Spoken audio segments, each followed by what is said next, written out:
And now Storm Tracker weather with meteorologist Paul Bean. All right, I don't think anybody expected me to use these words tonight, but winter weather advisory in effect for the Wyoming area of our region. Up in the Tetons, actually already seeing a little bit of rain and snow make its way through. And above 9,000 feet, that's 5 to 9 inches. Below 1 to 3, but still seeing that this early in the season's a little jarring, especially since this summer has been relatively record-breaking in different ways when it comes to heat. If it wasn't the 102, it was the 30 days in a row with 90 degrees. So it's nice to be a cool down, but we're kind of a little too far on the other end of the scale now because we're seeing snow in the region. Of course, it's a little bit shocking moving forward.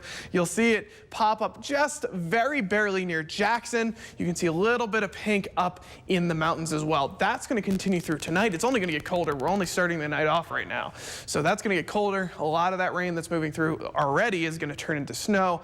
And I'm honestly a little bit in shock to even be saying that right now. Storm Tracker showing a large low pressure system pulling a lot of the moisture up from the north. Many of our systems this year have been from the south through Nevada, pulling up those warmer temperatures. Now we're seeing the exact opposite.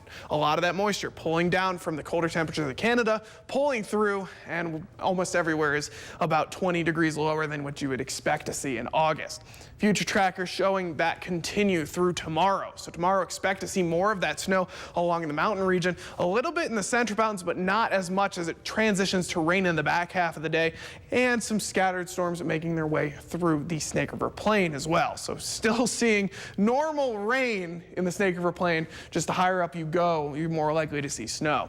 Rain builds in the Snake River Plain for tonight, 55 in Pocatello, 53 in Idaho Falls. Central Mountains, you did see a little bit of chances of snow there as well, but for the most part, sticking to rain. Rain pushes through. Temperatures still much on the cold side, though, 49 in both Chalice and Salmon.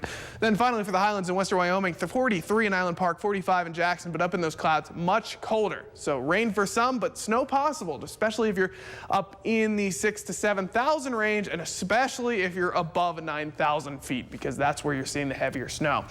High level snow and low level rain continuing into Monday, 50 and 53 in Island Park and Jackson, so not really warming up that much. Over in Chalice, 60, 61 in Salmon, rain continuing in the central mountains. And then finally for the Snake River Plain, luckily enough, not seeing snow just yet, just that rain continuing, 68 in Pocatello, 68 in Idaho Falls. And it's continuing to warm after that. That's a sudden cool down. We're not expecting to see 60s at this time of year, of course. So that wind starts to push out.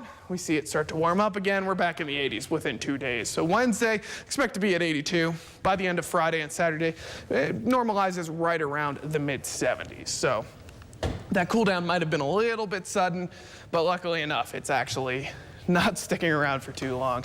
Idaho Falls 68, 69 for Monday, Tuesday. Wind pushing that rain out Tuesday morning and then clearing out 78, 79 for Wednesday, Thursday. Not really warming up that much, but not sticking to those upper 60s at least.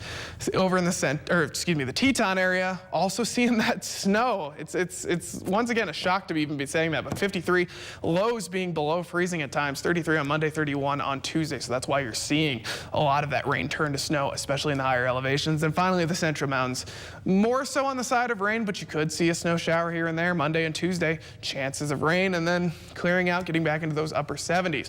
So after a record-breaking summer for heat, now we're seeing early snow. Snow. Yeah. Snow. What about that? I mean, I'm sure you're making people out there happy that love the snow. Especially in the mountains. But you're also scaring some people too. Yeah, but it's up in the mountains, so don't worry. It's not a heavy system moving through, luckily enough. It's only 1 to 3 inches at most in some of the more lived-in areas. All right, so we don't have to worry about getting out the snow shovel or anything like that tomorrow. All right.